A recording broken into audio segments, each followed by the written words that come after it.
Hello everyone, welcome back to Sci-Fi Read Aloud. We'll get right into it today with Chapter 20 of 20,000 Leagues Under the Sea. Chapter 20, A Few Days on Land. I was much impressed on touching land. Ned Land tried the soil with his feet as if to take possession of it. However, it was only 2 months before that we had become, according to the Captain Nemo, passengers on board the Nautilus, but in reality, prisoners of its commander. In a few minutes, we were within musket shot of the coast. The soil was almost entirely madreporical, but certain beds of dried up torrents, strewn with debris of granite, showed that this island was of the primary formation. The whole horizon was hidden behind a beautiful curtain of forests. Enormous trees, the trunks of which attained a height of 200 feet, were tied to each other by garlands of bindweed, real natural hammocks, with a light breeze rocked.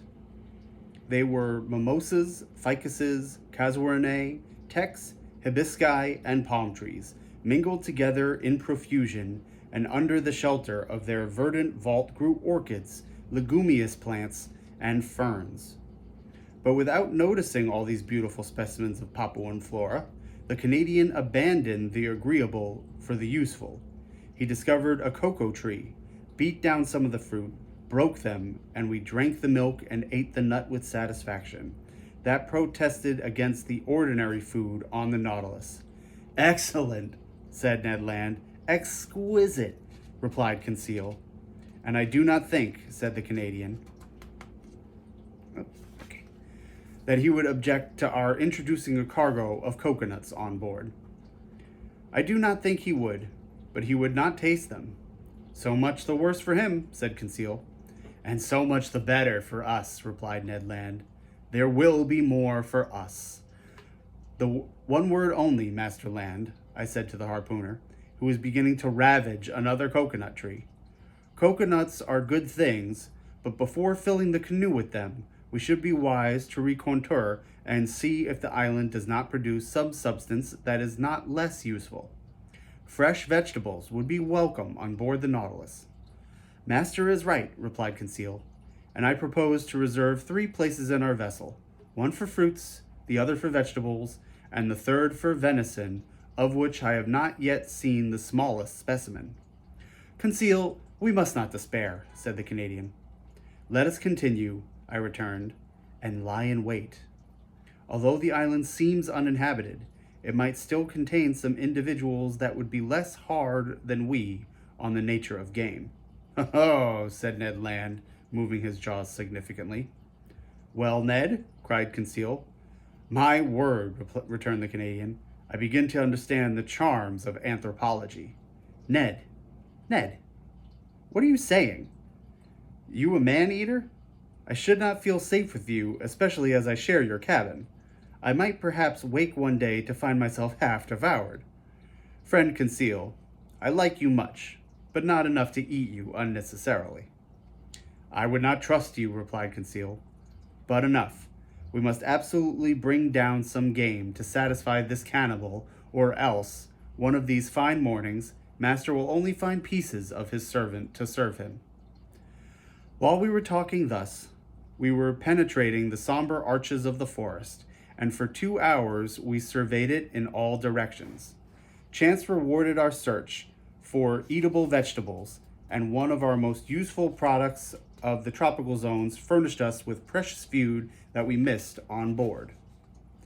I would speak of the breadfruit tree, very abundant in the island of Gilboa, and I remarked chiefly the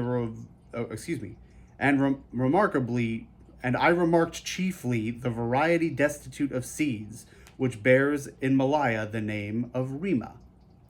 Ned Land knew these fruits well. He had already eaten many during his numerous voyages, and he knew how to prepare the eatable substance. Moreover, the sight of them excited him, and he could contain himself no longer. Master, he said, I shall die if I do not taste a little of this breadfruit pie. Taste it, friend Ned. Taste it, friend Ned. Taste it as you want. We are here to make experiments. Make them. It won't take long, said the Canadian. And provided with a lentil, He lighted a fire of dead wood that cracked joyously. During this time, Conseil and I chose the best fruits of the Arctocarpus. Some had not then attained a sufficient degree of maturity, and their thick skin covered a white but rather fibrous pulp. Others, the greater number yellow and gelatinous, waited only to be picked. These fruits enclosed no kernel. Conseil bought a dozen to Ned Land, who placed them on a coal fire after having cut them in thick slices, and while doing this, repeating, "You will see, master, how good this bread is, more so when one has been deprived of it for so long."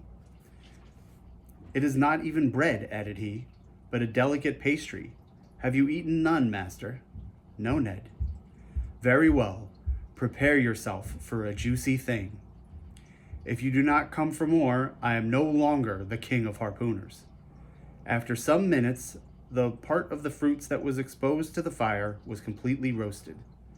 The interior looked like a white pastry, a sort of soft crumb, the flavor of which was like that of an artichoke. It must be confessed this bread was excellent, and I ate of it with great relish. "What time is it now?" asked the Canadian. 2 o'clock at least," replied Conseil.